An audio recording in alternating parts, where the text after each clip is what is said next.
जब मैं छोटी चोरी करता था उस दिन अगर मेरी माँ ने रोका होता तो मैं इतना बड़ा लुटेरा न बनता। नहीं खोलता था, लेकिन आज इन्होंने हम मेरे मुंह में उंगली डाली है, इसलिए मुझे ये सब कुछ बोलना पड़ रहा है आज। और ये बोल रहा है कोई इसके मुंह में उंगली करेगा, मुंह में तो इसके कुछ और डला हुआ है मोदी जी का। मतलब अब मैं क्या बोलूं।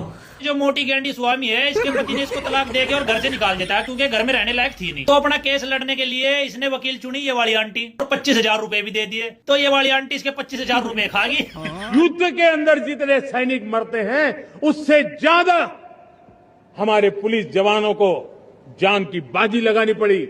पुलिस वाले में और फौजी में जमीन आसमान का फर्क है। मोदी जी, कभी आपके खानदान में से गया है जिसके बाप का नहीं पता हो, आज तक फोटो ना देखी हो, वो क्या जाने फौजियों का कि मरते हैं कि जीतते हैं। अब होगा यूपी के अंदर हिंदू मुसलमान, मंदिर मस्जिद, लोगों को बांटा जाएगा, लोगों को लड़ाया जाएगा, लोगों के अंदर फूट डाली जाएगी और ये नफरती चिंटू बाहर निकलकर मुसलमानों को गालियां देंगे क्योंकि 2027 का चुनाव करीब आ रहा है। इसकी शुरुआत कर दी गई है यूपी के अंदर। आज मैं आपको जिस तरह की वीडियो, जिस तरह की खबर बताने वाला हूं, मैं गारंटी दे रहा हूं आपने सोशल मीडिया पर कहीं नहीं देखी होंगी। आपने देखा होगा जब जब यूपी के अंदर चुनाव आता है तब तक यूपी के अंदर हिंदू मुसलमान बढ़ जाता है, मंदिर मस्जिद बढ़ जाता है। आपने टी राजा सिंह का वो बयान सुना होगा जो उसने एक सड़क पर लोगों को दिया है, उसके अंदर उसने मस्जिद को तोड़ने की बात की है। आज इसी के बारे में मैं आपको पूरी डिटेल के साथ बताने वाला हूं क्यों यूपी के अंदर इस तरह की गंदी राजनीति करी जा रही है। वो सब आप देखकर इस वीडियो में हैरान हो जाओगे। शुरू का मेरा ये वीडियो देखकर आप लोग समझ ही चुके होंगे आज का ये वीडियो कैसा होगा और कितना धमाकेदार होने वाला है, और यही वीडियो मैं आप लोगों को आगे पूरा दिखाने वाला हूं।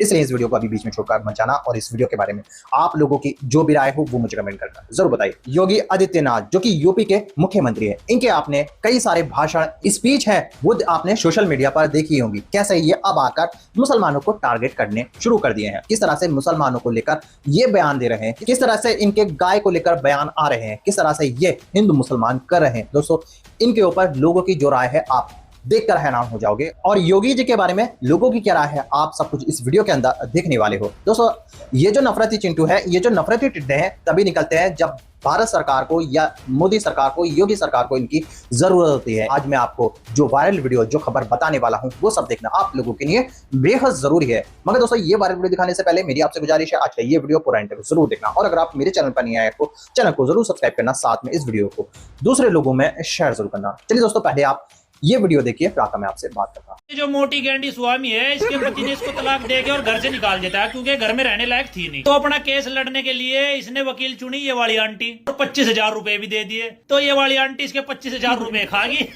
और अब ये रो रही कि मेरे 25,000 रुपए खागी, मुझे इंसाफ भी नहीं मिला। मैंने 25,000 रुपए दिए उनको और उनको पता है कि मैंने किस तरह से दिए हैं। उन्होंने जो मेरे साथ किया ना, मैं इतना चाहती हूँ कि 25,000 रुपए देने से पहले मोटी गेंडी ये तो सोच लेती कि खुद इसके 4 पति रह चुके हैं, ये अपना केस नहीं लड़ पाई तो तेरा क्या घंटा लड़ेगी ये। खागी इसके 25,000 रुपए और ये बेचारी अब रो रही कि मैं पता नहीं कहां से इकट्ठे करके लाई थी। क्या पता बेचारी ने क्या किया होगा, रात में क्या किया होगा, दिन में क्या किया होगा, कितनी मुसलमानों को गालियां निकाल के 25,000 रुपए इकट्ठे करे थे, यही है खागी। मतलब आपस में तो बहन चारा रख लेती। तुम्हारा तो दोनों का काम भी एक ही था, मुसलमानों को गालियां देना।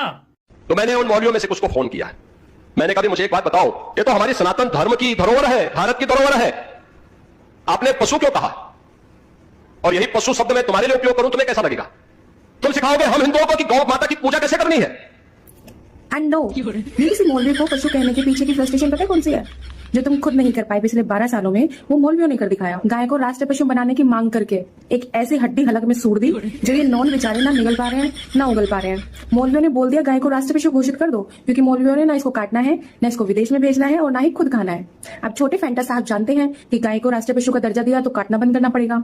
काटना बंद किया तो काटने वाली कंपनियों से चंदा कैसे लेंगे, और चुनाव जीतने के लिए चंदा जरूरी है।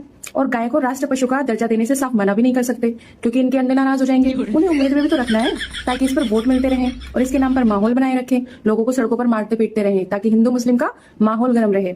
अब इधर उधर की सारी बातें कर रहे हैं मगर दर्जा दिलाने का जो असली काम है वो नहीं कर रहे हैं। ऐड रहे हैं कि अब तुम याद दिलाओगे कि पूजा कैसे होती है। हाँ भाई, हम बताएंगे भी और पूछेंगे भी कि अगर वो पशु नहीं है तो फिर क्यों है वो सड़कों पर, क्यों खाने को मजबूर है वो नालियों से, क्यों घूमने को मजबूर है वो कबाड़ के ढेरों पर। वो माँ है, अगर वो पूजनीय है तो क्यों काटी जा रही है वो हत्तों में, क्यों निर्यात की जा रही है विदेशों में, और क्यों लिया जा रहा है गाय काटने वाली कंपनियों से चंदा बताओ ना अंडों के चंदा। ए मिस्टर फैंटा, खुद दुनिया की महंगी तरीन मशरूम की सब्जियां और काजू की रोटियां खाने वाले माँ है अगर वो, तो उसको दर्जा 2 माँ का बनाओ कानून। उनको उनकी सही जगह पर पहुंचाकर सीना ठोक कर आओ और कहो माँ को मैंने बेटा बनकर सही जगह पर पहुंचा दिया है। यूं आवारा फिरते तो इंसान को भी पशु कह दिया जाता है, वो तो गाय है, उसको तो कोई भी पशु कह देगा। पिछले 12 सालों से मोदी जी बैठे हैं सरकार में और पिछले 10 सालों से आप हो देश के सबसे बड़े प्रदेश के मुख्यमंत्री। बहुमत भी है, मगर अब तक कानून बनाकर गायों को काटना बंद नहीं कर सके। उल्टा इंसानों की तरह गायों को भी जातियों में बांटने लगे कि ये मिथुन है, ये देसी है, ये अमेरिकन है। गाय से झूठी मोहब्बत और अपनी इस नाकामी का ठीकरा किसी भी मौलवी के माथे मड़कर इससे बचकर निकलने की ये पशुवत हरकत करके तुम अपने अंधभक्तों को तो बेवकूफ बना सकते हो। अगर इस देश का हर एक समझदार नागरिक समझ रहा है कि मौलानाओं ने पहली बार कसके नब्ज पकड़ ली है गाय के मुद्दे पर, और साफ साफ दिखाई दे रहा है कि तुम्हें राजनीति करनी है, गाय के नाम पर वोट जो लेने हैं, लोगों की जाने लेनी है, 2 समुदाय के बीच टकराव रखना है। खैर देखते हैं कब तक खुलेगी इन अंधभक्तों की आंखें। और हाँ योगी जी, और जोर से चीखो मौलवियों पर, क्योंकि जितना तुम चीखोगे ना उतनी ही असलियत सामने आएगी और एक दिन ये जनता खुद डिसाइड करेगी कि असल में पशु है कौन। देखो तुम लोग ना मेरी बात मानते नहीं हो। मैंने पहले ही कहा था मोदी है तो मुमकिन है, लेकिन तुमने मेरी बात को हल्के में लिया। रिजल्ट क्या निकला? मोदी जी का युवाओं को संदेश पूरी दुनिया भर में वायरल सेंसेशन बनकर उठ रहा है। अरे अंधभक्तों की चाची, जुबान तेरी ऐसे चलती है जैसे कैची। अब कहानी घड़नी थी तो कुछ और घड़ लेती, और तू जिसको वायरल बता रही है कम से कम पहले उसके कमेंट पढ़ लेती, और अगर तू उसके कमेंट पढ़ लेती तो ये गाने नहीं गाती, और कमेंट पढ़ने के बाद 100% तो कोमा में चली जाती। ये मोदी तेरी कब्र खुदेगी। कहना चाहता हूँ जंतर मंतर का सीजन 2 बहुत ही जल्द शुरू होने जा रहा है। ये अली बाबा और इसके 40 चोर कल की। हाँ ये दिख रहे हैं तुझे 40 चोर। अबे सही कर ले अपनी आंखों का तोड़। और अभी उन्होंने जो है शिक्षा मंत्री का इस्तीफा लिया, फुल फॉर्म में है। हत्ते में चढ़ जाना उनके, वरना मारते मारते बना देंगे मोर। समझी चिंदी चोर से कुछ भाड़े के टट्टे।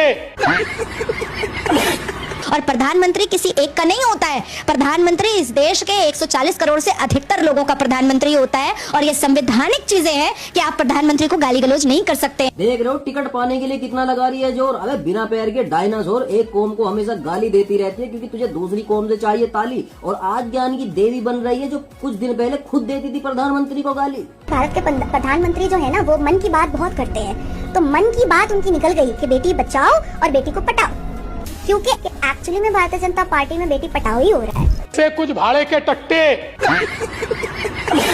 तो खुद जेंसी की माँ हूँ, अगर मेरे बेटे ने प्रधानमंत्री को गाली दिया होता तो मैं पुलिस के हवाले कर देती।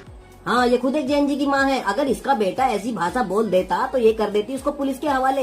यही गाती रहती है बस ये आले बाले। मैं ये कह रहा हूँ अगर तुम्हें पता चल जाए इसने मोदी जी के बारे में क्या क्या बकैती की है तो खुल जाएंगे तुम्हारे बंद अकल के ताले। मेरी तो समझ में नहीं आ रहा इसको फॉलो कौन लोग करते। से कुछ भाड़े के टट्टे। युद्ध के अंदर जितने सैनिक मरते हैं उससे ज्यादा हमारे पुलिस जवानों को जान की बाजी लगानी पड़ी ताकि देश के सामान्य मानवी को सुरक्षा मिले। आपने जो ये शब्द बोला है ना, मरने वाला, इससे वीरों की बेइज्जती हुई है, फौजियों की बेइज्जती हुई है, फौजियों की, सेनाओं की बेइज्जती है। मरने वाला शब्द, वो हमारे देश के लिए मरते नहीं है, वो शहीद होते हैं। शहीद भारत माता की गोद में तिरंगे में लिपट के आते हैं वो, और उनकी तुलना आप एक पुलिस वाले से कर रहे हो। पुलिस वाले में और फौजी में जमीन आसमान का फर्क है। मोदी जी, कभी आपके खानदान में से गया है जिसके बाप का नहीं पता हो, आज तक फोटो ना देखी हो, वो क्या जाने फौजियों का कि मरते हैं कि जीतते हैं। आई बात समझ में? दे दिए वीडियो और आ जाइए चमचे में से कितने अंधभक्त कमेंट में आ जाइए। ये चीज गलत बोली है कि फौजी मरते हैं, फौजी मरते नहीं है। आई बात समझ में? अपने जिसने भी तेरा भाषण लिखा है ना, इन्हें चेंज करवा लिया इन भाषणों ने। फौजी मरते नहीं है, शहीद होते हैं देश के लिए। और क्या जाने उनका तो दुख और उनका दर्द, और कभी सड़क पे जाके खड़ा हो, वहां पर जाके बॉर्डर पे जाके जब पता चले, उनकी तुलना कर रहा है पुलिस वालों से कि पुलिस वाले इतने मरते हैं। पुलिस वाले तो घूस खावे, पुलिस वाले तो दुनिया भर के रात में ड्यूटी करेंगे, सुबह पहुंच जाएंगे, सुबह ड्यूटी करेंगे, सामने पहुंच जाएंगे। वो साल भर अपना परिवार छोड़ के वो सड़क पे खड़े रहते हैं, इतनी ठंड में वो सड़क पे रहते हैं खड़े हुए। उनकी तुलना करोगे आप? एक पुलिस वालों से तुलना करोगे क्या फौजियों की? आपने बहुत गलत बोला है, ये फौजियों का अपमान किया है। मैं भी एक फौजी है हमारे घर में भी, मैं भी उस घर से बिलोंग करती हूँ। आई बात समझ में? फौजी के बारे में बहुत गलत बोला आपने, बहुत ज्यादा गलत बोला। वो कभी मरते नहीं है। मेरा आग लग रही है। खुद के घर में से गया हो ना कोई, जब पता चले, जिसके बाप के बारे में नहीं पता, जिसके माँ के बहू के बारे में ना पता, माँ के बारे में नहीं पता, खुद के खानदान के बारे में ना पता हो, 4-4 5-5 भाइयों के बारे में ना पता हो, उस इंसान को क्या पता हो फौजियों के बारे में?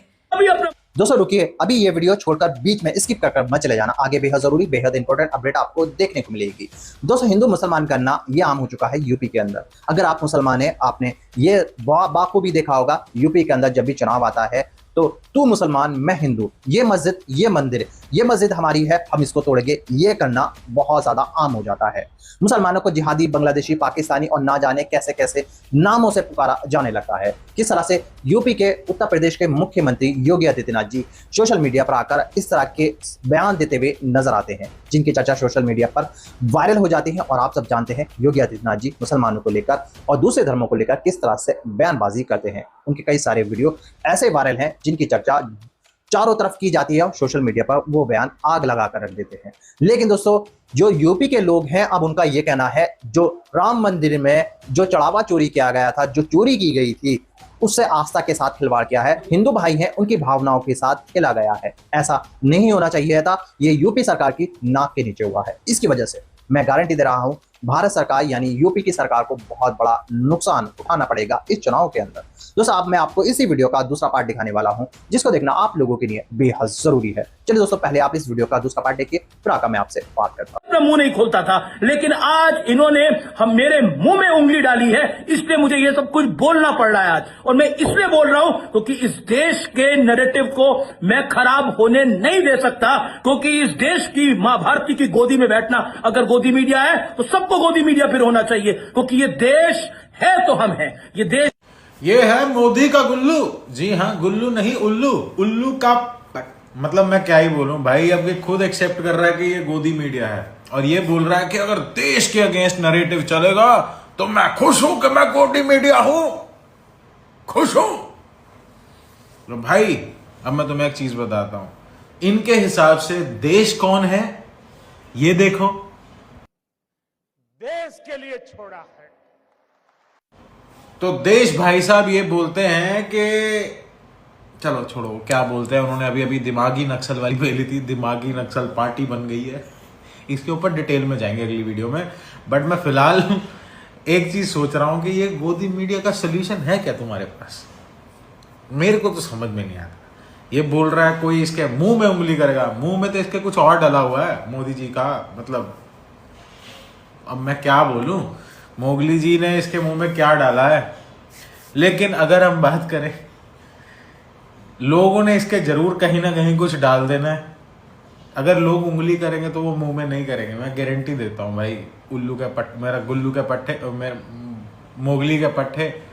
बाकी यार ठीक है, आप लोगों को, आपको अगर पता है कि किसने इसकी उंगली करी है, वो कौन है इंसान, मुझे वो मिलवा दो। ये एक्सेप्टेंस पे तो आ गए हैं कि ये गोदी मीडिया है। हाँ मैं गोदी मीडिया हूं।